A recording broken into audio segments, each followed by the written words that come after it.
It's time to talk about a minicamp practice I actually saw with my own two eyes.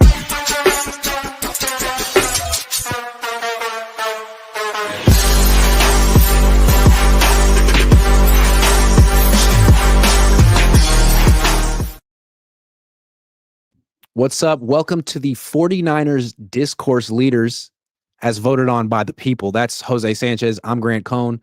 Niners finished up minicamp today. I was there. I have some observations, and I, of course, want to bounce them off Jose Sanchez, who's got a great reality tester and a great perception of life. So, you go to these practices, and a lot of times it's like the same stuff over and over and over again, and it's June, and this doesn't really matter. But sometimes you go and you just see something that you wouldn't have seen if you didn't go. And today was one of those days. Saw a little scene, and I felt like a fan again. Like I was all of a sudden I was 11. I just noticed. I always want to know where Brandon Ayuk is, and so he's off by the weight room, and he's talking to T.O. because T.O.'s son is on the team. T.O.'s there, but he's like listening. He's not really talking to T.O. T.O.'s talking to him, and T.O. has a lot to say. I can't hear what they're saying, and it seems like it's really interesting because Frank Gore and Patrick Willis are right there listening as well, and it's a lot of like B.A. nodding his head and T.O. like using his hands, pointing, and it seems like, I don't know, man. It went on for about 15 minutes. And in my head, I'm trying to like write the dialogue. And it just seemed like Ayuk's disgruntled. He's probably upset with someone or something. And the person who's like the biggest diva of all time came over to him, 51 years old, and was like, look, man, I used to be just like you, but I got some wisdom and you're not helping yourself. I don't know. What do you make of T.O., the voice of reason? It's kind of come full circle compared to last week when we're over here assessing, like, what does he mean by this T.O. post? And I was talking to him. Maybe this is what he meant. He knew T.O. was coming today, Grant. This guy foreshadowed. He's clairvoyant. You know, the Niners didn't tell no one, but he just knew. He just knew. I've been going on a whole Marvel universe, like, rampage lately. He just pulled a Doctor Strange, just used the time stone to go forward, just foreshadowed all of that. That's what I think we now have the answers. The answers are finally here. He's best friends with T.O. apparently. I just think I like it. I think it's smart. And I wonder if like John Lynch thought of this because I think he knows. I mean, he played with T.O. He's a little bit older than T.O. The son's on the team.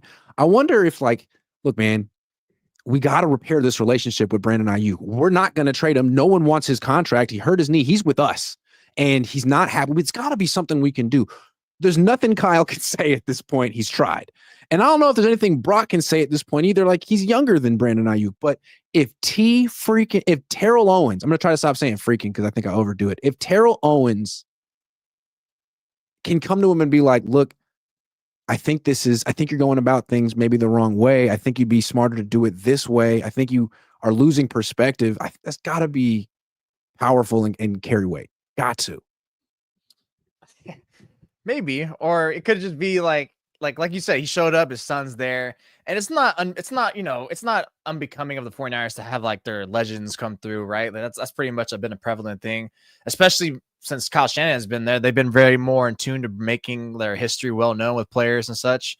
So I think it's a cool deal. I just think it's one of those things that relates to like, look, it's the same thing when we look back, like, oh yes, Trey Lance talking to Steve Young. Like, are these guys talking to each other? So I think like that kind of goes hand in hand. It's like, oh, T.O., Brandon Ayuk, who's the best receiver on the team. It's supposed to be Brandon Ayuk, right? Like right now it's a little toss up because he's injured. We don't know if he's going to be the same, but whatever. But he's typically has been the best player. So I think that makes sense. I feel like I could be like a little talk, like it kind of keys in on like T.O. with Ayuk maybe gaming him up on the same thing of, hey, I had my team not like me and kind of throw me under the bus. And that's literally like what the 49ers did to Brandon Ayuk from the moment the season ended to like the draft, just beating through Adam Schefter and through rumors. Hell, Tim Kawakami literally wrote on a couple of articles I remember, right? They said it's like, oh yeah, like there's no brainer. They hated that contract. They hated the way they got drugged through. They hated the way like he negotiated. They hated the way how immature he was. And that probably put a strain on them. And once it got done, it's like, all right, cool. Like we're good. And like, look, I think the whole reason why their financial limitations this offseason happened in the first place, initially in the offseason, was because of this contract, like because of the way it went through with Ayuk. Like, just like, we just can't do this. And then I just think it's funny how they're going through the mud. So Ayuk probably still feels some type of way. And that's probably maybe Ayuk being like a little older brother, or maybe like the uncle, just like, come here, my guy. Like this is what it is. Like, you just got to go out, ball out and just shut them the hell up. Jose Batista in the comment section has an interesting theory. He says BA posts TL on IG doing sit-ups in the driveway, and Tia goes off on him. Don't ever copy me again.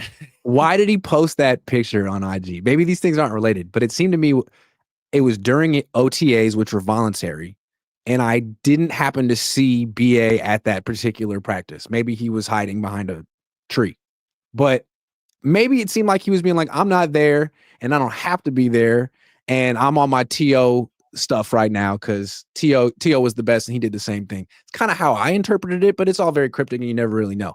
If maybe TO was like, look, BA, I saw that. Do not compare yourself to me. We were in very different situations. You're making $30 million a year. I never made that much money, man. I was never treated as nice as you were treated by any organization. Like, or maybe they were talking about sinners. I have no idea, but I'd like to think that there was some wisdom from TO on that one. Anyway, we'll never know. No, we'll never. I just think for sure there's probably just like something like a little like, especially saying getting animated, like we'll never know. You're just guesstimating. I just think the whole ordeal is hilarious. It's like, wait, like literally like just like 8 days ago, we were talking about this. Like he posted that. What could it mean? What does it mean? And then like 8 days later, like, oh, hey, TO's here. I'm gonna stick with it. He's clairvoyant. Brandon Ayuk's clairvoyant. He knows all be and will be all. I think that's it. It makes sense. They got to work this relationship out. And if TO is the one who gets it done, they got to throw him some money, man. They got to give him a bonus or at least like an edible arrangement, you know, some type of a gift, a thank you card. Keep his son on the roster. That'll be their gift. Oh. Speaking of Tariq Owens, the Niners' young wide receivers are very interesting and important this year because it seems to me that the top 3 targets are Kittle, McCaffrey, and Jennings. Those are the guys. Those are your best 3 players, receivers. And they're good, but they're all kind of similar in the sense that they're short to intermediate receivers who work over the middle. Like eventually defenses are just kind of going to constrict themselves if they don't feel like there's someone who can beat them over the top. And I think that's why Jacob Cowing, Ricky Pearsall, Jordan Watkins, 3 really fast receivers are here. I think Kyle Shanahan understands what defenses are going to eventually do to his offense. And they're going to try to take away that intermediate throw over the middle, which is his bread and butter, that in route. And so he's going to try to beat him over the top. They're working on the post route a lot in camp. Do you feel like do you feel like that's an evolution of the offense that this group can pull off, like the long ball? Yeah, I think they can pull it up. They got to try, right? Because you got to put a new dynamic into that offense in the first place. And even before last season, I remember like just talking about like, look, if Kyle Shanahan wants to evolve his offense, he's got to like step up his passing game. Like, forget Brock Purdy. Like, yes, we know his limitations with the deep ball, but the real limitation in the passing game is probably Kyle Shanahan because like it just feels like it lacks creativity. And there was a podcast, like a middle cost podcast, where he had Jay Gruden on. Jay Gruden's like, yeah, like his passing game is not to say it's bad or even average, but it's like it just have like a lacking sense. That's why you always hear that notion of tying the run to the pass, where if the run gets bottled up, it's like these guys don't have just straight up just drop back passing game. We got to make these guys pay. And one way you make them pay is we need guys going down deep. We need to just throw them. You know, if they're incomplete, it's like, oh God, we got to worry about that. You know, that's why I think kind of ties into why they got Demarcus Robinson. He's there to help out the red zone and give them an extra vertical threat. And then you have these youngsters that you want to build like a core for the future as well to develop with Brock Purdy. So with Watkins, Pearsall, and Cowing, those guys, those would be perfect. So yeah, that should be with the role that they're going for because they've been lacking that explosive element in their offense in the passing game. It's usually just been like some one-offs, like it's a little 20-yarder, which are kind of some bombs, but I kind of like what they're doing with the developing here, and that's what they should be doing. This is the way you kind of go to give yourself that new dynamic to elevate yourself.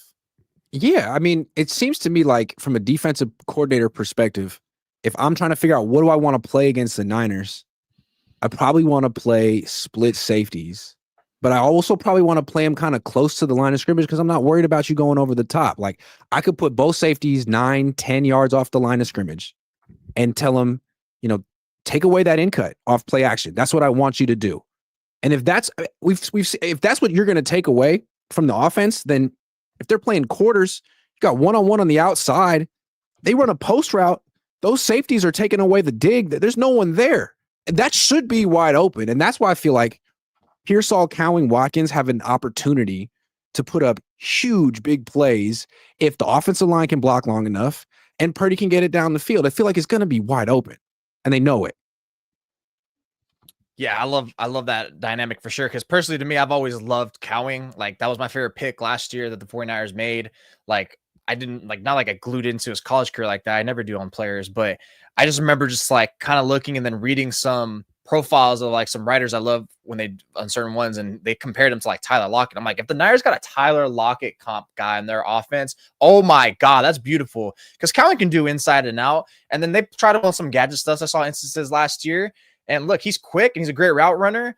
And it seems this year they really wanted him to bulk up, right? To kind of like, we want him stronger. Why? Probably so he can, first of all, be durable, and second of all, to be a factor in the run blocking game, because you can't just roll your receivers out there and be like, look, if they know these guys are just going to be running straight down the field the whole time, then that goes to predictability. The same way you're talking about like, oh, well, McCaffrey and Kittle and Jennings, we know what's going to happen. Oh, well, you got Cowing and Watkins out there. We know what's coming. They're just going to run 15 yards plus deep. So I kind of like this element that you're kind of growing with these guys. And that's why I really hated seeing those recommendations like from Bleacher Report and stuff like that. Like, oh, the Niners need to add a veteran or just a recommendation. It's like, no, how about the coaches coach and develop these freaking guys and ensure that they're on track? Like, obviously the players got to put in the work and figure it out. But like, how about this is what Leonard Hankerson and all these other guys get paid to do, to develop, coach these guys, like get these guys working. Brock Purdy, we paid you top dollar, help these guys out. Like now you got to take more ownership into talking to these guys' ears and to giving them tips of what you like to see. So now we're going to develop this nice little core, or maybe this triangle of Pearsall, Watkins, and Cowing. And now all of a sudden we have a good offense, or a very efficient and consistent one, because we weren't seeing much of that last year. I feel like 10, 15 years ago, when the predominant coverage was single high stuff, cover 3, cover 1, what offenses wanted was that dominant X receiver like Julio Jones, because you're getting one-on-ones. And if you have a guy who can win one-on-one, then like all of a sudden you're busting that coverage. But now is more split coverages. And I feel like if they're going to run quarters, like the best way to beat that isn't with one receiver. It's with two who are lined up next to each other. And the problem with the Niners' top 2 receivers, Kittle and Jennings, is neither one's a deep threat. They're both guys you want kind of in the slot.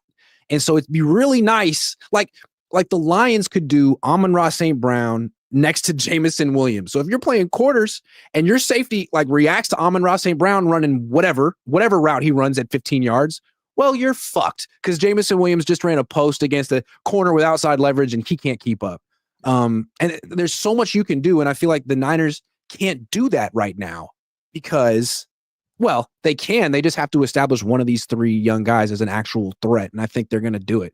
I think they will.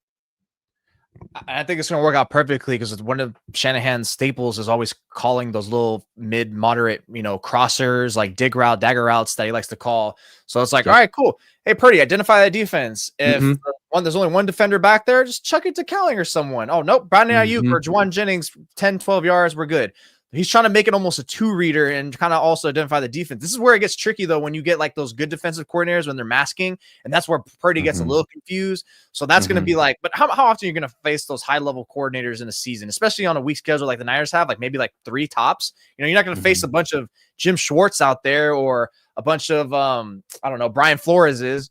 So it's like, dang, you're going to take those all day. Or maybe against, McDonald and the Seahawks, I'll probably be like your little fits. But ultimately, I think you're looking at way more like you're just really going to slice up their defense and gash them more and just open things up for your offense and for Purdy, because that's pretty much what you need. Like, you invested money in this guy. Like, let's make sure we get a good open offense so he's not getting so flustered back there.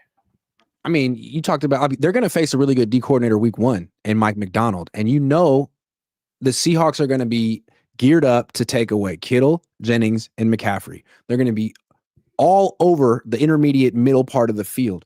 So all it's going to take is 150-yard bomb to Jacob Cowing or Ricky Pearsall or Jordan Watkins to get them to play like straight up honest defense, because they're not going to until one of those or 2 of those players puts the fear of God in them. And I feel like that's kind of what the Niners offense is missing. I think they had it with Ayuk and Debo, and I don't think they have it right now. I mean, Jennings and Kittle are great, but one of these guys needs to establish themselves as like the fear of God guy.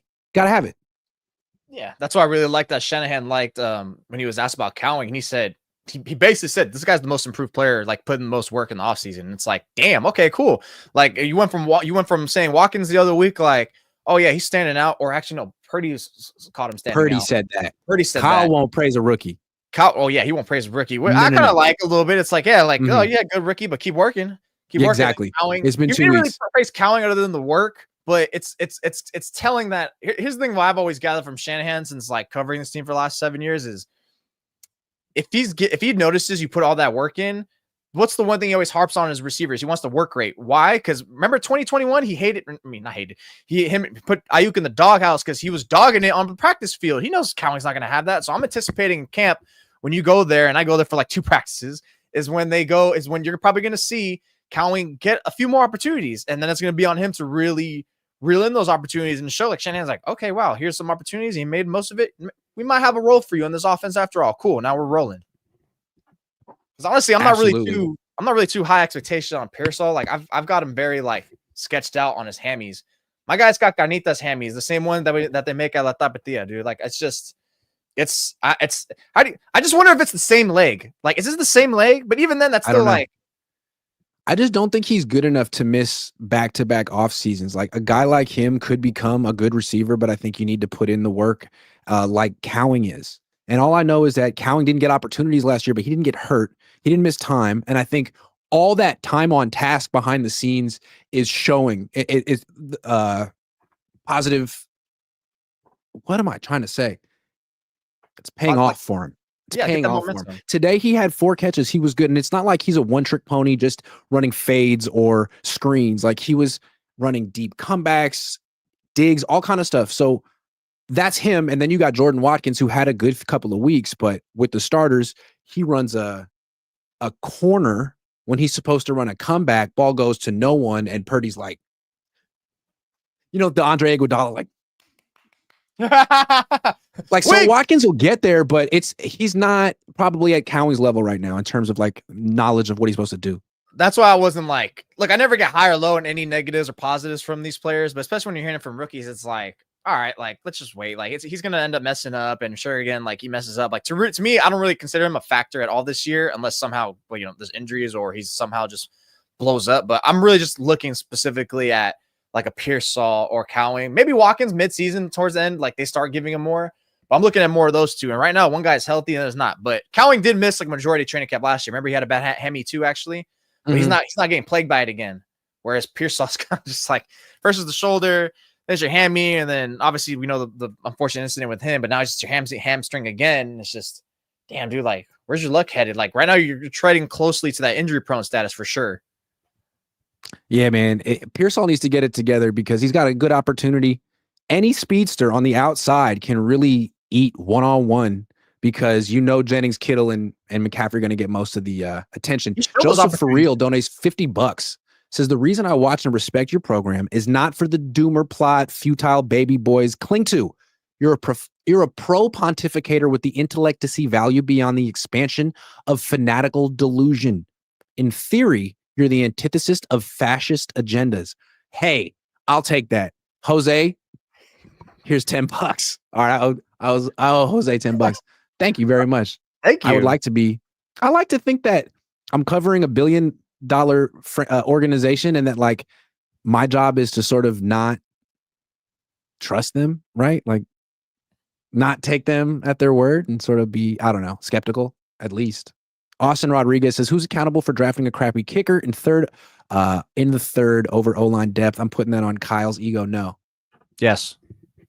I think 1,000% it's Kyle. Kyle pretty much admitted that. He's like, you guys are going to stop crying? I got a kicker who's going to start, not a running back. So yeah, it's not better. Let me ask you this, man. Brock Purdy. Yesterday, day 1 of minicamp, he throws 3 picks. It is what it is. Today, he throws no picks.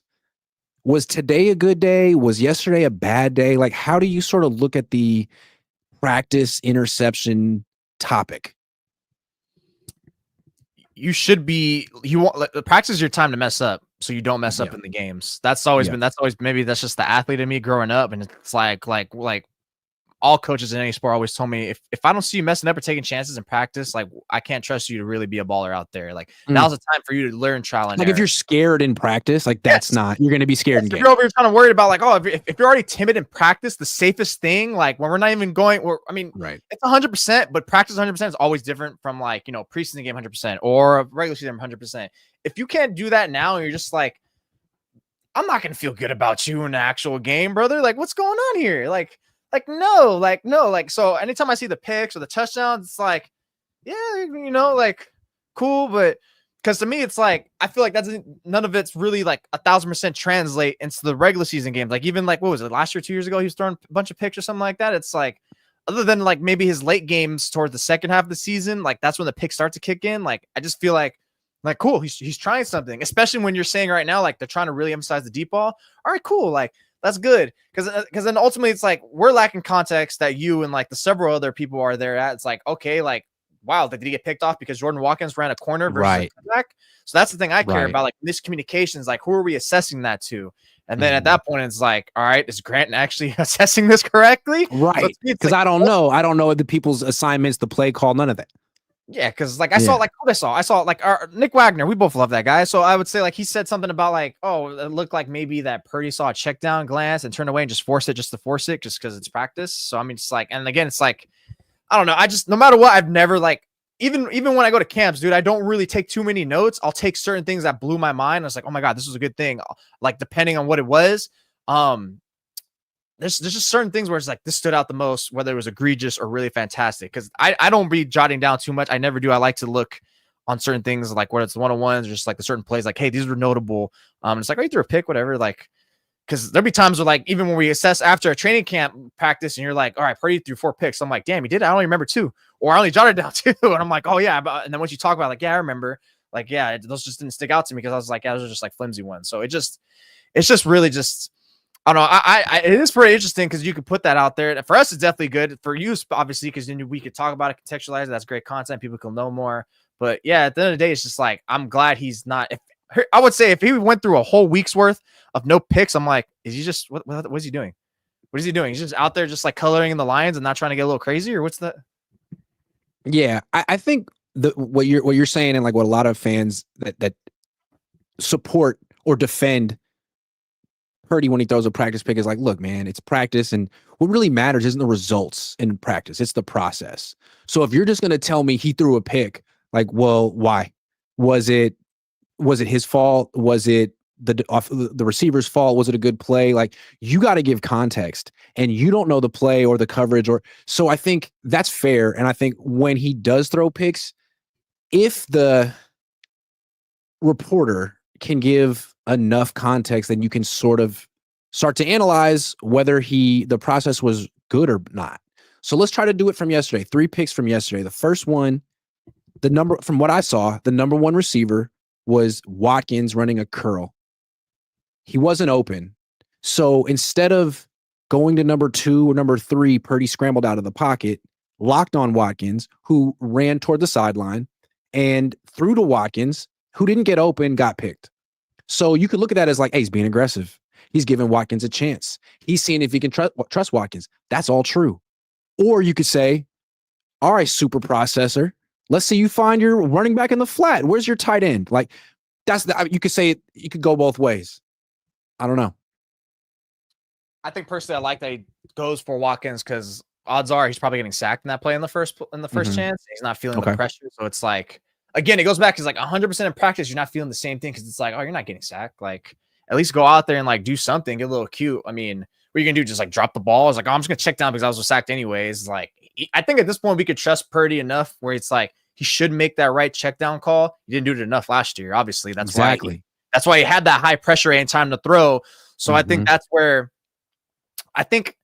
Look, that you made that actually started jogging my thought process is like, okay, cool. If it turns out then by like week 6 and 7, he's up there again as the top 10 pressure rate, and once again, time to throw, then it's like, well, look, he's practicing. Those practice habits are he's just looking and looking and looking. So for right now, because you practice how you play, right? But because that's how I always thought. Yeah. So it goes back to that. It goes back to last year because that goes back to why like I'm not huge on like saying the offensive line was bad. It's just look, I'm blaming Purdy, and maybe these practice habits kind of could translate into more of a downer because it's like, oh, he's just holding on to it. But I think for right now, like I'm just still cool off it. Let's just see if it continues in camp where it's like, and it's gonna also kind of matter what Shan's looking at. It's like, hey, I want him to check it down, or I trust him to check it down if it's actual real live game. So do you trust him to check down that real live game? Maybe not, because last year he didn't demonstrate it enough as he should have. But I think that goes in point to he didn't have McCaffrey there, so I just really felt like he put a lot on himself last year. And I think if now maybe with McCaffrey back and maybe after learning that, it's like, I don't have to put so much on myself. So I don't have to be crazy. But now I can, because I got Watkins out there. I don't got Ayuk. So I need these guys to go out there and be a baller. Because if you're out, if let's say Watkins made that play, made the right adjustment, he throws it. Now it's like, great. Now we're looking at Watkins good. We're not looking at Purdy in any way negative light. We're looking at like, cool. Watkins is out there making plays. He's learning how to freelance a little bit. He's like, okay, cool. Like Shannon's like, cool. He adjusted. He broke away and like, because that's how you learn as a young wide receiver. It's not through just like it's not necessarily always gonna be on Purdy either. So I think in that specific play you mentioned, I don't mind it.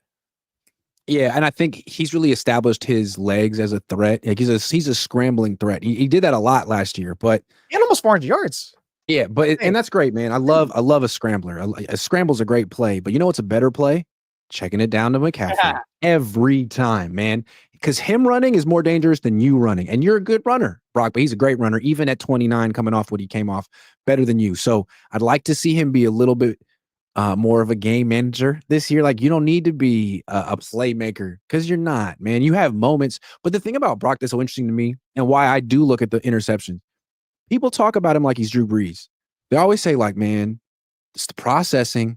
He's great at processing. To me, I'm still unconvinced. I think his best attribute is extending plays. Like, that's what separates him from Jimmy. Once you get to the second read, like once you get past 2.5 seconds, I have much more confidence in Brock than I ever had in Jimmy. He can make things happen, but I want to see him make things happen in the first 2 seconds more, because I would imagine covering Drew Brees in practice in a mini camp, there'd be days where he never would scramble. He can if he needed to, but it's practice, and he's an elite processor. So he didn't that day. I'd like to see more of that from Brock, and today was a day like that. So I just want to give him credit. Yeah, and if you did that today, then I think cool. It was probably maybe like Shanahan looked like, hey, like, good, I know you're making plays, but let's try to like not get too much of a habit into that process where you're just, because sometimes you practice bad habits too. That goes hand in hand. So that's where if you're Shanahan or Mick Lombardi in a sense, it's like, I see what you're doing. Let's try to skew a little towards more the actual correct way we process things. Because honestly, I can't even tell you if Purdy is a bad or a good processor. I just know, like you said, like if Jimmy didn't have that first option open, he was screwed. That's when he starts getting to happy feet like a penguin, like that movie. And then you get Purdy. It's like, okay, I could trust him going to 2 to 3. Yeah, you can trust him because he's like, I could trust him outside the pocket. And he doesn't even, and even if he does stay in there, he doesn't get frantic. He doesn't get all scared. Like, that's the one thing to me. I think his best trait has always been mental toughness. Last year, kind of like, I feel like it kind of wavered. I feel like his mental toughness broke in terms of without McCaffrey and maybe even certain players. It's like all of a sudden, if you were mentally tough, you'd be like, nothing has to really dramatically change. And I feel like he dramatically changed. So I think if you just get him a little more, like, I don't know. I think as long as you find the fine balance, you don't go too teeter-totter on one way and the other, especially consistently, then we're good. Like yesterday, you said it was kind of bad. Today, it's like, okay, went back more to the process. And maybe that's because today was the last practice. So you leave off on that note, like, okay, we left them off on what we want, not versus what we want them to try. And look, with Brock, he's really good and he just got paid. Maybe you guys aren't aware of this, and maybe it's just a box score statistical quirk, but every year he's been in the league, his interception percentage has gone up. It was 2.4 in 2022, it was 2.5 in 2023, and it was 2.6 last year. Every year he's been in the league, his touchdown percentage has gone down. So it'd be nice to see him like reverse that trend and show that that's just numbers and that he really is a really good quarterback. And again, I love the extending plays. I love the scrambling, but he's supposed to be Drew Brees. That's what they signed up for. You're supposed to be the processor. So let's see a little bit more of that. Yeah, you can extend plays, but you should be able to dominate quickly from the pocket. That's part of your game too. Got to develop that in practice, and you did today. So credit. Dave Barkley says, coming to Cali soon, G, let's get that lemonade. Yeah, man, 2 lemonades on me. So before we get to the prize picks, I think it's interesting that they brought in Mac Jones, because he's so much like Jimmy, man. Like he doesn't extend plays. You don't really trust him if he has the ball in his hands more than 2.5 seconds. But he does get rid of the ball pretty quick because he knows who he is. And if they're going to try to get the ball down the field more this year with the speed on the outside that they've been drafting the last 2 years, he can kind of do that. So I think it's interesting. Like if the Niners are saying, Brock, we love you, buddy, and we love the scrambling and all that, but like we need you to be more of a pocket quarterback. We need you to stay on script a little bit more, and we need you to push the ball down the field a little bit more. It's fun that his backup can do it. I think I'm not saying he's going to take Brock's job or anything, but I think it kind of shows what the Niners want from Brock. Well, yeah, I don't think it's no secret that Kyle Shanahan loves when he wants his quarterback to work within the pocket, and maybe some of the scrambles he's not really a fan. I mean, I'm not even hypothesizing. No, he does hate those. I remember even during the Super Bowl run in 2023, there was that. Remember that scramble play against the Jaguars, and he throws like to the left side of the end zone to Ayuk. Great play, but I remember tweeting, "Oh man, Shanahan hates that," and he said that. He's like, "Dude, I hated that play." Great that it made it work out. Because when he scrambles, it implies that his play design didn't work, right? Or it just seems like he's not seeing it. Because there's been times, look, I saw a play. I don't remember who tweets it because everyone's like a film expert now. But I remember those like some months ago, I saw a red zone play against the Miami Dolphins. Deebo Samuel open on a slant right across the middle, and instead of him like identifying early or even jumping to him, he doesn't and misses the 1.5 second window to hit Deebo, and they don't score a touchdown. And he gets sacked. That goes the example of. He's holding too long. He's not seeing it. That's where I'm leaning more towards like, is he a great processor? Or maybe in the red zone is different because, the red zone processing is way more faster. It's more concise, compact. But I think, yeah, of course probably want to be more like Mac Jones in terms of that more stationary, like operate there. And then if it's actually taken away, like in terms of if the defensive scheme was actually confusing us and the players aren't getting open or because look, that whole thing where people say like, oh, the receivers aren't getting yards of separation when it's like, that's only the players he's targeting. And maybe he's looking at the wrong one. And you actually look back and it's like, yeah, there were some players open. There are plenty of players open actually, more times than not. You have to be able to really know what you're looking at and be able to identify where you're going to actually place the ball.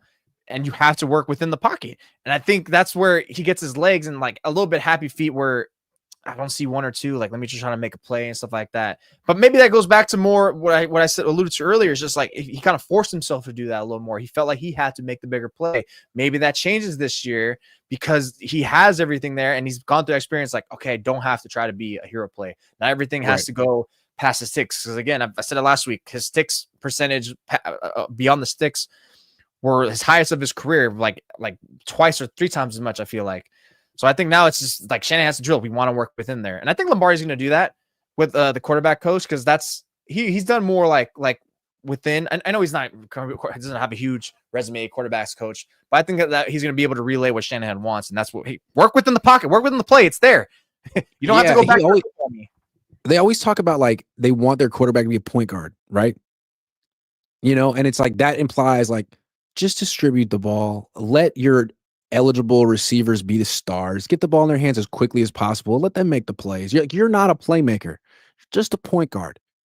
Your job is to make them look good, and you'll get the stats as a byproduct. And I feel like Brock was doing that early in his career, but there's so many narratives about him, like, oh, he's just a dink and dunk guy, he's a game manager, he's a system quarterback, and he wanted to prove that he's more than that, and he is more than that because he has all of this whole off-schedule stuff that he can do as well. But I think like the Niners are feeling like, don't lose track of what we want you to be. We don't want you to just be Caleb Williams. Don't just scramble around for the sake of scrambling around. Like you do that as a last resort. And you're in a really good system, and most of the time these plays are going to work if you read them out correctly. It's not even just a good system. They still have good players around him. Like the thing about Caleb Williams is like, why is he scrambling after 2.5 seconds? Which you speak about bad offensive lines. That offensive line was atrocious. So he kind of explains a little more like, okay, I get why. But even the good pocket, it's like you shouldn't be scrambling when you have Keenan Allen, DJ Moore, Roma Dunze, and like all these other players good around you. Purdy shouldn't be doing that as much because he does have McCaffrey, Kittle, Jennings, and hopefully some more players that they're going to develop around them. Look, it's not that he can't be a playmaker. I don't think he can't consistently, but he's shown he could have that ability on instances because he did do that in 2023, like with some nice bomb plays to Kittle in Jacksonville, some bomb plays, like a 20-yarder to the end zone to Ayuk against the Steelers. So he has that capability, but the thing is they don't need him to be. Like he shouldn't be. Like, look, we have I've always said like Purdy's like the optimizing figure. It's like the reason why he's an optimizing figure is because every star in that offense can pretty much eat for the most part. Whereas before with Jimmy, it was only like you're lucky if more than 2 stars are gonna like flourish. Like oh, today's game was Debo Samuel and a secondary, but not no. We got Kittle had a nice game. Ayuk, McCaffrey, like holy crap, like he's getting everyone involved. Like he's letting everyone be themselves in the playmaker, and then he had some flashes himself. So get back to that and just don't put everything too much on your shoulders. Again, like play within yourself and allows him to be like the good quarterback that he can be. I got a bonus topic before I didn't run this one by you, but I've been thinking about this. I feel like the Niners offense, while it is cutting edge in terms of like concepts and play design, I feel like it might be getting a little passed up in terms of it's a 3-down offense. And I think the teams that went the furthest last year, all the teams that were in the championship games all had 4-down offenses, where if it was 4th and 4, 4th and 5, they were going to go for it in a lot of different situations. And they had a lot of different plays. They felt confident in those 4th and manageable situations because they have a mobile quarterback and they can run all those different quarterback runs. They could run a zone read, pick up 3 yards. They could do that with Jaden Daniels, Josh Allen, Jalen Hurts, Patrick Mahomes. And if you are committed to going for it on 4th and short, it changes 3rd down. All of a sudden, defensive coordinators can't blitz as much because you can run the ball and might. And I feel like those teams have 4-down offenses are sort of the future and maybe the present. And until the Niners start building in some quarterback-driven runs for Brock Purdy, they're just not going to have a 4-down offense. It's going to. I mean, he's a good quarterback sneaker, but I think they need to develop this part of their offense or they're going to get left behind. I don't know. Yeah, I mean, he could do it because his 10. I mean, it's funny because his 10-yard splits from certain people do get like a little blown up. Which look, he's good, quick and short quickness areas for sure. But once you get past that 5-10 yards, a zone read. Has he ever called a zone read for Brock Purdy? I think he could do it. He called it for CJ Beathard. I just think when you have like others like McCaffrey and everyone who excels in short areas that you can just give the ball to, it's risk versus reward, right? Like, do I trust? Would I rather put exposure to Purdy in this situation than just try to get him on McCaffrey on a 2-yard dump or something like that? Like, what would be better? Like, I just like, look, he's good. Here's the thing. I don't think he actually would be good for that. I think he's good now because he's a scrambling quarterback. He's not a running quarterback. You don't want zone read. Like, for example, Rodgers was a scrambling quarterback. You can play Aaron Rodgers back in the day on a zone read? Like, I wouldn't do that. No. He was definitely a scrambling quarterback. I just don't want to put it. And I think that's their limitation. Not everyone can have those things with like the Mahomes. And look, Purdy's probably a little faster than Mahomes, I feel like. But at least Mahomes, it's like, come on, like that guy's. We just talked about Purdy's not a playmaker. That's a playmaker. You're gonna put the ball in his hands, like to try to go like scramble or a zone read. Sure, where he does a little swing and just tuck. I think that'd be the only thing I'd be willing to see from the 49ers, like play action. He's gonna hold and tuck it or just run. And they kind of do already allow him to do that. It's just not, designated like he's just gonna take off and go for it. Yeah, I mean, I think we've seen this as a big evolution the last couple of years. I mean, 5 years ago, teams didn't go for it on 4th down that much. Yeah. Now, the Lions and Ben Johnson and Dan Campbell do it all the time. The Ravens do it all the time. The Commanders, the Eagles, it's like the new thing to do. And if you remember, I think the Niners are doing it more and more. But 2021 NFC Championship game, I looked it up real quick. That was against the Rams. They had the lead with 10 minutes left and lost. They punted the ball from Rams territory twice. And once from midfield. I hated that one. Like you just can't play like that anymore. Teams don't play like that anymore. And I think maybe they did it because their quarterback was Jimmy Garoppolo, but that's all the more reason to bring in a quarterback who can run, like really run, not just scramble. It opens up a whole nother down of offense for you, changes everything. Those punts in the 21 championships are way more detrimental to that team's the 49ers success than the Jaquasi Tartt pick to me, because you were freaking grasping for it. They were dying. They were like someone in the desert dying for water. And the moment they got water by actually getting into Rams territory, you guys blundered it and just 4th down and 1. Like, how many times are you going to get over here? Go for the freaking, like, you can't kick it. Like, no, you have to go for it. And they just lost it.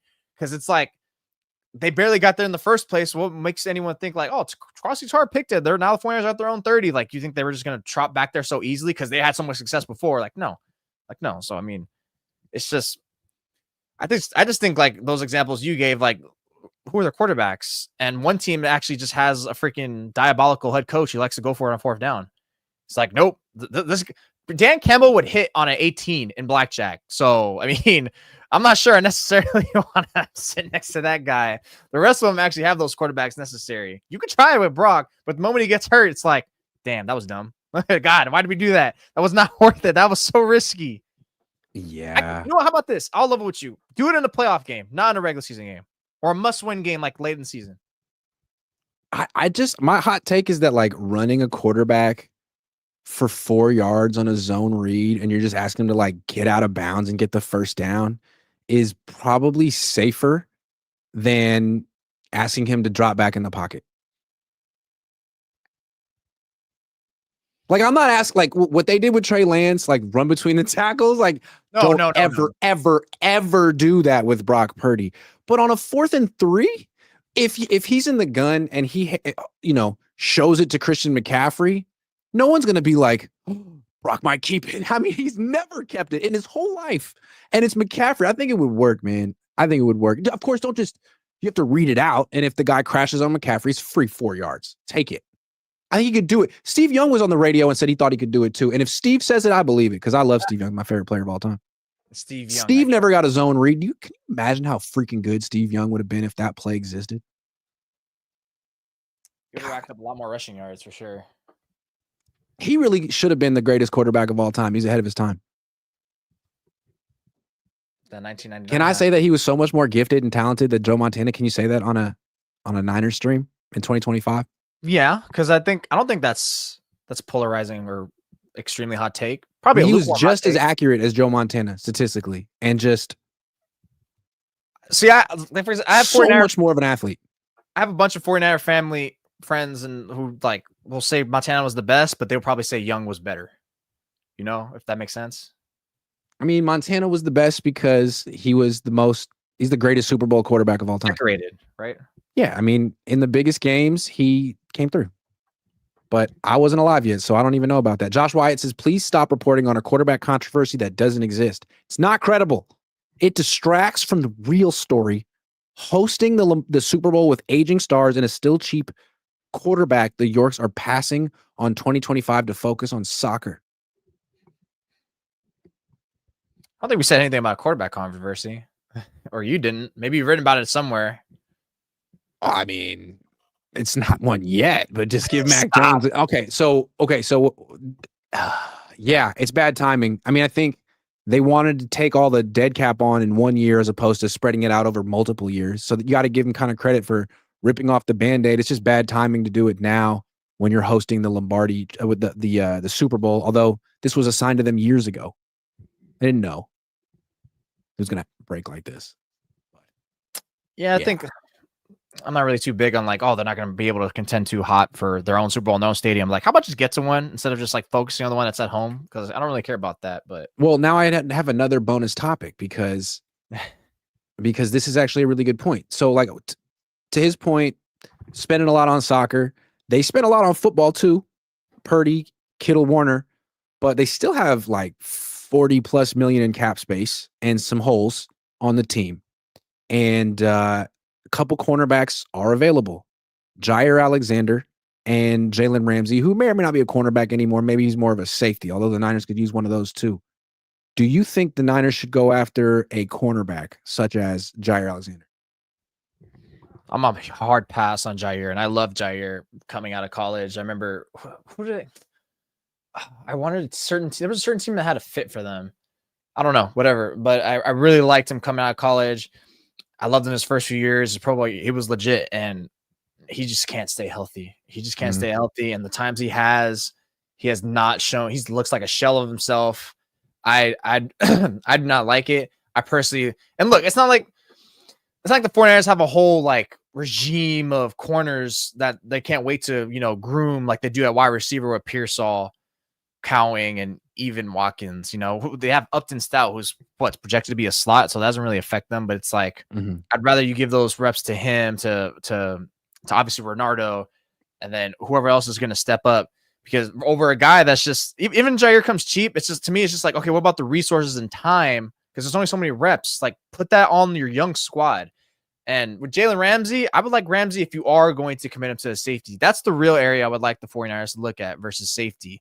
And shoot, maybe Jair can play there too. I don't know. I mean, probably not. He's probably a little too thin.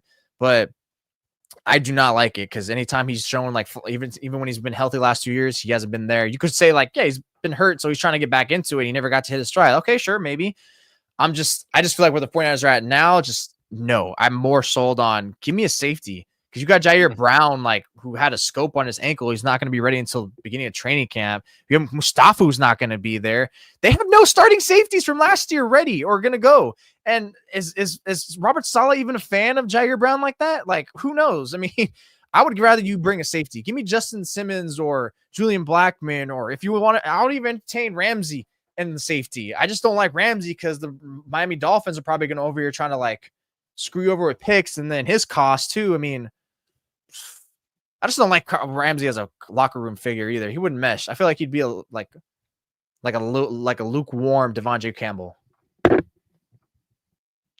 My first reaction was your reaction. I was against this. It's like the dude's hurt all the time. How are you going to get rid of Dre Greenlaw and bring in Jair Alexander? But here's how I feel now. I feel like you can't ever have enough. You can't ever have too many cornerbacks. True. Because the thing with cornerbacks is like, one, they get hurt a lot because they have to do so. Like they're only good if they're super fast, and if they lose any of that, they're done. And it's also they're only good if they're super confident. And a lot of times we've seen corners lose that, and it's like, well, he's done. He was great last year, but now he's so. When they brought in Jason Verrett as just like a why not, that was genius, and it paid off. And even if it didn't pay off, it was worth it. So like, if they could get Jair Alexander on a 1-year deal and promise him nothing, I'd be down. I mean, I'm not saying like take reps away from Renardo Green or Upton Stout, but you can't have too many cornerbacks. And right now, I think that they're kind of thin at that position, frankly. But he might not even work out. I think it's worth it. I don't know. I think. Look, I wouldn't give him $10 million. No. Because then, like, look, he's like, if we were against Joey Bosa, we should be against Alexander. But Alexander's gonna be way cheaper, obviously, right? Right. Because it's like Alexander. Come on, not the same name as Joey Bosa. Come on. Yeah, I mean, you play a pivotal position, but look, whatever. You play 7 games on a good year. Yeah, he's not trending in the right direction, man. I don't like those injuries. Like, what's been going on? Wasn't he supposed to play like in the playoffs? There's he's gonna be ready. And it's like, so was there hiccups? Were you lying? Like, what's going on here? Like, I just have like these guys like super red flag. At least Verrett, you could be like, okay, he played on one team, he just got hurt, and he was actually elite. You know, I Alexander was great, was really good. He wasn't like the Verrett when he wasn't Jason Verrett. He talked like he was, but he wasn't. He talks too much, and does he even tackle? I don't think the Niners are gonna like him to tackle. Like, I don't like his tackling ability. I think they're looking for that more this year. Also, Saleh was just over with the Packers the second half of the season as like a consultant or whatever. So if the Packers are down on him, he would know why. And he had an up close look at Jair Alexander. And if he feels like he's not serious about football, then that would be a reason enough. We're just poking the brain of LaFleur and coaches. Just like, so what's up with him? Just like, we're just not really too high on him. And then, yeah, because pretty much Saleh's the GM of the defense now. He has full autonomy. Yeah. Anyway, think about it at least, because Jason Verrett thing worked out. And when they signed Jason Verrett, I was like, this is dumb. He has torn his Achilles twice. He's torn everything. How could this possibly work out? And it did for a year. It's like, oh, well, I guess it's worth a shot. The difference is the Niners in that position versus the Niners now, I think. That's why, where it's like you're kind of committed to the whole youth look. Yeah. And they had did that already, right? With Sherman and back-to-back. Was that the same offseason? That's true. They had Sherman and it worked. So it's like, but as soon as you bring in Alexander, then all of a sudden it's like he's playing with the starters, right? That's different. So what? Yeah, so exactly. Is Renardo Green moving to the second team, or is Lenore moving to the slot? It would have major implications for the defense. It'd basically be like if Upton Stout, if they sign a corner like week 2 or 3 of training camp, that's pretty much telling me we don't like where Upton Stout or these other guys or Marcus Sigel is looking. And frankly, Upton Stout was on the field with the starters today. So like of all the rookies, it seemed like they like Upton Stout. Like Michael Williams, Alfred Collins hurt, Nick Martin, CJ West promising, but still with the backups. Up to side with the starters today. Maybe it was just because people are hurt, but he didn't get picked on. That's how Pooney got in the starting lineup, and he didn't give it away. I'm showing my laziness on following up on Niners corners because maybe it's just because I've locked out on who's even notable that I even want to consider. But after Stout, Green, and Lenore, who the hell's there? Who the hell is there? That's there? No, honestly, like it's another reason to bring in Jair Alexander. They have Trey Brown. They have Trey Avery. They might have another guy named Trey who I'm forgetting. They have a guy named Dallas Flowers. I mean, dude, they got some guys who you've never heard of who've just been here for a minute and a half. Maybe I'm lying, but I think Trey Brown. Chase Lucas. No, I think Chase Lucas and maybe Trey Brown, one of those two. I saw, like, as usual, some 49er fan or account was propping him up like a huge get of potential diamond in the rough. Like, yeah, that's what people said about Isaac Yadam last year. Like, come on. Saran Neal. Heaven forbid he ever plays. But the reality is the NFL, everyone's cornerback position is rough, you know? Like, it is, man. It's a lot like offensive line. It's tough, and you can't ever have enough good ones because you probably don't have that many good ones. And there's so much more good defensive linemen than there are offensive linemen. That's crazy. It is crazy. All right, let's play some more or less Prize Pick style. We got NBA Championship Game 3 tonight in Indianapolis. Let's start with Tyrese Halliburton. No, let's start with Jalen Williams. They're giving us the free play over here on Prize Picks because they're so generous. They love us so much. They want us to win. I love that about them. Tyrese Halliburton. 7. You want to do points for Tyrese or threes attempted or assists? Give me points. I'm going to take the over on points. I don't care what it is. We're playing more or less here. Over or under the same thing. No, we don't use those. You never, ever use those words associated with Prize Picks. That's the rule. Okay, fine. If you use those words, you lose the game, and you just lost the game. But we're going to give you a second chance. Fine, more. Love that. That you just won. That's 1 point for Jose. Shai Gilgeous, Alexander, points, dunks. That's cold. What is he done? He doesn't dunk. Not a dunker. Kind of messed up. Threes, assists. What do you think? Do the dunks and go less. Okay, I like that. That's crazy. Prize Picks has a nasty sense of humor. I kind of like it. Who else we working with here? TJ McConnell? No. Miles Turner? No. Give me Pascal.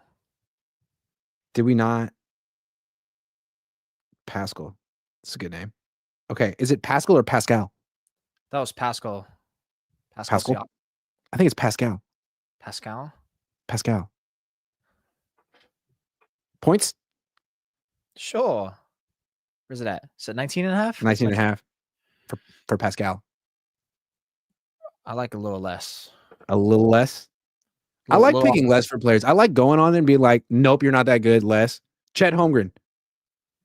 Let's find something to hate on Chet Holmgren about. Oh my God. What's all that red? Is that points? Points plus assists at 9.5. Well, less. I'm going, yeah. Chet. Look at his face. Look at him. He looks like V for Vendetta without the mask. He looks like me in desperate need of a cut. All right. That's enough. Flex it. Submit it. Download the app. Use promo code COHN. Play 5. Win 50 instantly on your first play. More or less. Do it. Or less. Okay. Let's talk competition. So they drafted Nick Martin to replace Dre Greenlaw, but they also have D Winters, who's been here for a few years. Robert Saleh's never coached him before. It's third year on the team. People always hype him up in the offseason. He's doing great. He's a good athlete. Solid talk today. And they asked him what he thought about D Winters. One of those layups, one of those softballs, like, say something nice about D Winters. And he was like, yeah, it's kind of hard to tell in this part of the offseason because there really aren't like true run pass keys and you kind of know what's coming. And it's like, oh, okay. So seems to me that Saleh, who was a former linebackers coach, knows what he's looking at and is going to be a little bit more discerning than the rest of us when it comes to his linebacker competition. I wouldn't count out Nick Martin just yet. Like, Saleh really likes him. And D Winters, I don't know what was that a nice way of saying that, like, yeah, he's a good athlete, but he doesn't always know where to go? Yeah, I think more so he's struggling a little bit here, but like let's wait for more opportunities. Maybe he'll surprise me in training camp because he wasn't here when the Niners drafted him. Steve Wilkes was the guy, so I was obviously a Shanahan / coaching / that scouting staff pick, and it's the 6th round guy, so they have no attachment to him. It's not like he's shown enough for you guys to really be so like in love with him either. And honestly, when Saleh says that's very telling because he's not a guy who just gives praise to give praise. That's one thing I've noticed about him since 2019 when he was on the board. Like I still remember a time where first year in the beat, he's talking about like, I believe Jimmy Ward is one of our top 10 players on defense. And I was like, are you kidding? Jimmy Ward, who's been injured every year, has barely flashes. And then Jimmy Ward came back healthy from his finger, I think. And he started balling. And I was like, oh my gosh, Saleh was telling us something. And so ever since then, like, and that wasn't his only instance, but that's the one that stands out to me since 2019 is when he's giving praise, he's not fluffing. And if he's doing this, like you just said, when he had the easy avenue to probably just say something, I just don't think he has a lying bone in his body. He's and I think that's why his players love him so much, because he just gives that authentic energy that gives everything's just so genuine, so wholesome, and so real that he's not gonna like BS you. And so I think this answer says like, we'll just see, because right now it's not looking good. Well, let me give you the full quote. So the question was, what have been your impressions of D Winters in the spring period? He goes, he's been impressive. Again, it's easy when it's OTAs and you're not having to deal with run pass reads and everything's a little bit slower, but he's got something to him. I don't want to jinx him or anything, but if he stays on this trajectory and he attacks these next 40 days and he does things the right way, I think he's due for a heck of a season. So that was a nice thing to say, but he did sort of like, he's behind, couch it with that, like, it's kind of easy right now. Behind the it's kind of slow right now. And I've seen his film and I know what was holding him back in the past. So he hasn't really cleared his final hurdle yet. The key phrase for me there was when he says those 40 days, because why they have a break, because all these it's like when they have the exit interviews from the regular season, they're gonna tell these players like, we saw what you want, we saw where you improved, we saw what you didn't, and in these next 40 days, we want to see you, I don't know, get stronger. We want to see you know how to attack the run. I don't know. It's something, it's like a trade or two. They're not going to overload them. It's like, and by the time training camp comes, cool, you got better than that. Now here's some more. Here's about 3 more. Here's about 2 more for you to start getting better on, where you just hit him. So I think that's the bonus tracks. Exactly. So I think that's where Saleh is pretty much saying like, it's kind of like dragging right now. But if he does what I kind of have some ideas what he can be good at, but if he hits these things that I want him to hit in these next 40 days and comes back to camp and it's like, cool, he did it, or he's about there, then it's like, all right, now I got something to work with. But if he doesn't, whatever that could be, yeah, he's probably looking at no better than a base defense linebacker. I think we've seen from Winters in the past, he's flashed in OTAs before. I think Fred Warner called him the best player in OTAs last year. Yep, but during games, he's been a little inconsistent. He's very, very fast, but I think he can get out of position sometimes because, yeah, he's a see ball, get ball guy, and sometimes I don't think he necessarily sees it right. And that's why they brought in Nick Martin, who's a 3rd round pick. They're heavily invested in Nick Martin. And if D Winters keeps doing that same stuff in preseason that he was doing last year, where he like misses a run fit or he bites really hard on a play action fake, and Nick Martin just happens to not be doing that stuff with the second team, he'll be starting. Honestly, even if Nick Martin does something like similar but not as bad, they're still going to go Nick Martin, because why? Yeah. Saleh's the one that advocated for him, and when you're a guy that's been advocated, you're going to be favored. Also, I feel like they give these players numbers, like visioning like how they're gonna like be on the field. 45 next to 54. It's kind of like it's made to be. Although Winters is 53 and 54 could work out too. So I don't know. You know what? Now that I think about it that way, Nick Martin's 45. Yeah. All right, we gotta get him. I think it's such a weird number, but I feel like they gave it to him because, like, well, you could play next to 54. Think about it. Plus, it's just like, here's the numbers until we get cuts, and then you can change. That's probably that.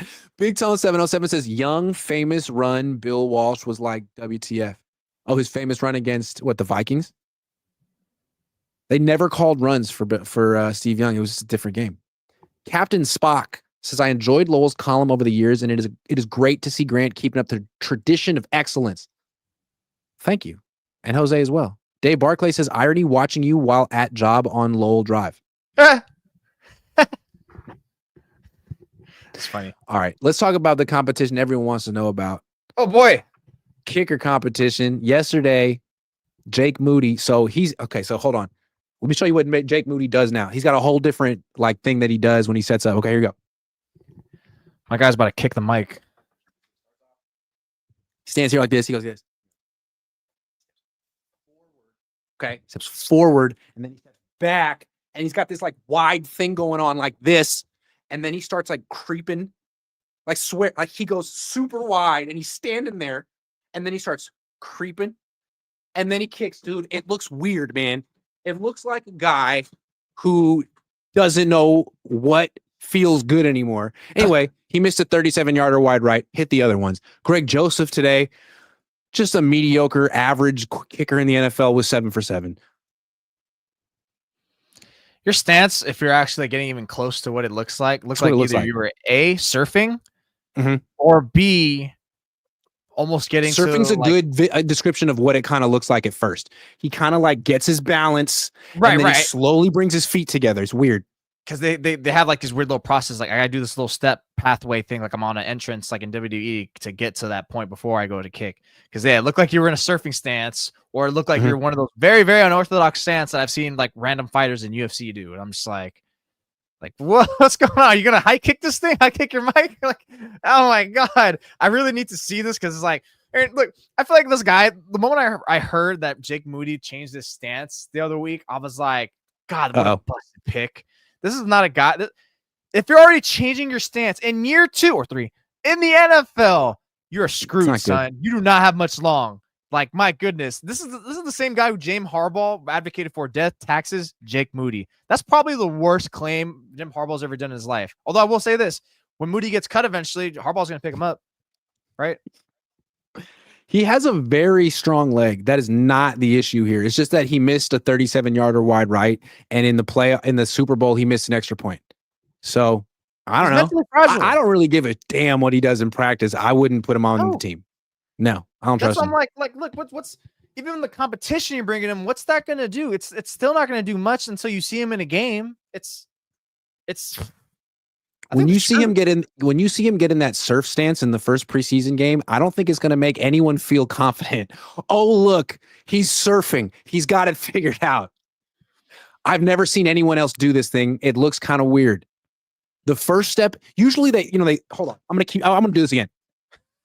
So usually, right, they measure it off and they go back and they go to the side, right? And then they step back, right? They step back and then they take their steps and go. This dude, he measures it off, he goes to the side, and then he steps forward and back at the same time and then brings them together slowly. Dude, I don't know. It looks weird. Now you look now you're making me think he's over there playing kickball, because people that looks like a kickball stance where he's foot backwards and then when the ball's about to come, take that one extra step and then bash. That looked like a kickball stance. Maybe if it works, everyone's going to be using the stance in the future, man. The Moody stance. Using that stance. Everyone's going to think this guy is weird. You're not going to use the stance of a guy who broke himself in the league to. Greg Joseph must be being dude, this guy's having a mental breakdown. What is happening? What is going on? This is the real reason they're going to go to that 4-down offense, not because they want to venture with Purdy. This is the reason by default. It's hey, you didn't beat me in pool just because you sank the 8-ball. That was by default. We have no choice here. Yeah. Why are you attempting field goals? Why are you going for it? Why are you not going for 2? You should just never use special teams. Don't punt, don't kick. It's not like you're good at it. 49ers are about to be the first team that trades for a kicker in training camp or regular season. Oh, don't worry. They have Greg Joseph. Everything's fine. Dude, I trust him more than freaking there's journeyman kickers who get hot out of nowhere all the time. I'd rather trust him than Jake Moody. Yeah. The problem, though, is I really do think that Jake Moody has a chance to be good on the next team. He's just never going to be good on the Niners. Ever. Too much pressure. Maybe, yeah. It wouldn't be unfathomable, but I'm just because on this team, he's their 3rd round pick. It's a lot of pressure. On another team, he's just some guy they signed for a 1-year deal. Yeah, because now the 49ers kind of feel forced. Look, here's the thing. Even when he was going on that 25 kick kick streak last year before he broke his ankle or whatever, he's looked the same. Like he was shaky. That's the whole thing. Like with the actual rare Moody defenders, it's like it was because of his ankles. Like no, he looks the same all the time, man. How can whether he's injured, whether he's streaking, it's like you go up there, you're holding your breath. That's why freaking Debo Samuel went to go lock in because like we don't trust this guy. And then you think the Debo was alone in that thinking? No, the whole team's thinking that. Shanahan's thinking He's just the one that had the guts to go up and do it because he knew that head coach wouldn't do anything about it. After the Miami game, he's like, it's a kick he's got to make. Like, even he ran out of patience. Like, he's got to, dude, make the freaking kick. You got one job, dog. I forgot that he missed one in the Miami game, too. Man. Because I remember, I think it was the Miami game, right? Because that's when Shanahan was like, I'm not being nice anymore. Like, yeah, he's got to make it, and he knows it. Like, I'm getting tired of this shit. Like, that's basically what he said. Like, bro, come on. All right. That's the show. We are the 49ers discourse leaders. Don't let anyone else say different. And don't ever let someone try to give an instant reaction from Rome about a practice that happened in Santa Clara. Don't let that happen. Lamont 57 says when the Niners win 9 or less games, who gets fired and how long do we give Brock? Or if Brock gets hurt and Mac looks just as good or better in a game, then what? Man, that's some serious hypotheticals. Let's go with the first one. 9 or fewer games, who gets fired? Could be Lynch. Could be Lynch and Kyle. But it could be Lynch. Neither. I don't think they get fired. Neither. It depends exactly how many games you're winning. And how did it look like? Was it like you guys started with 5 or 6 wins and then you collapsed? Because that's a bad look. Then someone's getting fired. True.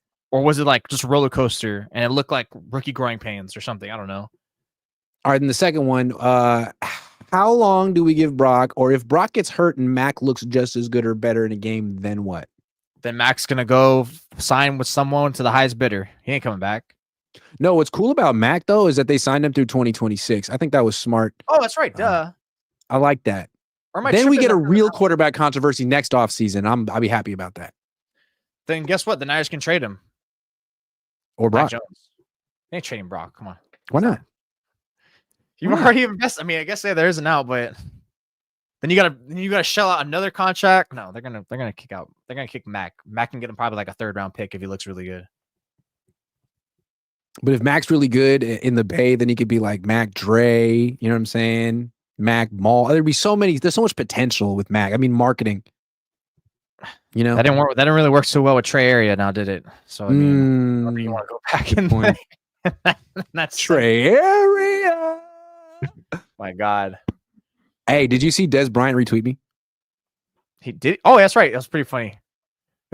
He said Alexis Smith. I'm like, he did. That was so mean. Like, what did Alex Smith ever do to you, Des? Honestly, he probably was just full boomer and just like went through. It probably autocorrected to Alexis because that's probably one of the girls he's messing with. Like, I'm pretty sure he's got a roster and stuff like that. He's probably a big pimpin'. And he just did that, and he's just like, I'm not changing. I don't care. It's just Twitter. I've been doing that sometimes. People used to call Alex Smith back in the day. It was kind of messed up. I wonder if Crabtree called him that too. But anyway, I just saw the picture of a Harbaugh like laughing it up with Trey Lance while Justin Herbert was playing. And I remember seeing that all the time at Niners practice when I was like 24, 25. Like, it was Alex's team, but you could tell that Colin was Jim Harbaugh's like, like super special student. And he just inherited Alex and was like trying to make it work. And I wonder if he looks at the same situation because he just turned Justin Herbert into Alex Smith last year. He was like, oh, Justin, you have one of the best arms in the league. You're a gunslinger. Guess what? You're going to manage the game for us. You don't throw any picks, and we don't really want you to throw that much. And like, if that's all you want Justin Herbert to do, maybe you should go get your Colin Kaepernick. I don't know if it's Trey Lance. I just think that's his offense all the time that he wants, no matter what. That's the big reason why I'm like, the Vikings are going to take a step back. How you think they're going to thrive with JJ McCarthy? They didn't even ask him to throw the ball 25 times in the game. You think he's going to do that suddenly after a year coming off a meniscus or whatever it was? I drafted Justin Herbert in my dynasty fantasy league. I just hated where you got him especially because you do know that, but it's a super flex league, so everyone like you have to start 2 quarterbacks. I panicked. I panicked. And I picked at the end of round 1, so I was like, I could take Mahomes. I didn't want to take Mahomes. I don't like Mahomes for fantasy. His numbers keep trending the wrong way. Yeah, he's a very up or down fantasy guy the last year or two. Yeah. So yeah. I haven't played fantasy football since 2011. My last quarterback was Michael Vick. Damn, so I'm gonna lose. Eagles, Michael Vick. I'm playing with Jesse Naylor and Sunil, and what I don't like about the league is it's 12 people deep, and there's 10 players on every person's bench. And what I liked about fantasy football as a kid is like the waiver wire, and I feel like the waiver wire isn't going to be interesting because there's no because all the players are already on teams. So no one really trades in fantasy football because no one wants to lose a trade. You should see in my league. My league, we do some stupid trades. My God. Okay.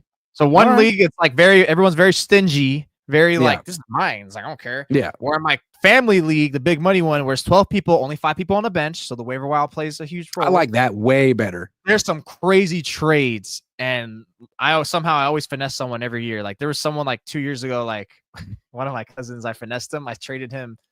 Who did I trade him? I traded him Bijan Robinson for Alvin Kamara and CeeDee Lamb. When Kamara went off in 2023 and Lamb. And everyone's just like, saying a lot of very mean things to my cousin, saying like, you took quite the advantage of this guy. And I'm just like, good. I'm over here like ski mask Lynch out here. Come on, baby. Come on. It's weird being in a dynasty league though, because like you really have to take age into consideration, and that's the weird these like expands. Yeah. So like the 12th pick in the draft, the last pick in round 1 was Omarion Hampton. I'm like, really? Are you sure that he's going to be good? You've never seen him play an NFL game, and he's your first round pick. Good luck for next year. That's why. Right? Yeah, could be. I can't do that. It's too much. Fantasy football takes like years off my life, so I'm glad it's only lasted me like 3 months or so. 3 months. Yeah, I didn't like doing it because then like all my normal friends that aren't, sports writers, content creators, and be like, dude, you don't even. I know football better than you. I'm like, shut up. But I'm in it with like Jesse and other people, so it'd be cool to lose to them, I guess. No, I do have some people in my leagues that are just like they think they know better. It's like how are you a sports writer? You don't know this player. You know he's good, and it's just like shut the hell up. You just shut up. I got stuff to do before I punch you in the throat. Thanks for watching, everyone. I'll be back tomorrow morning. Mini camp's over. Got about 40 days before training camp. Stick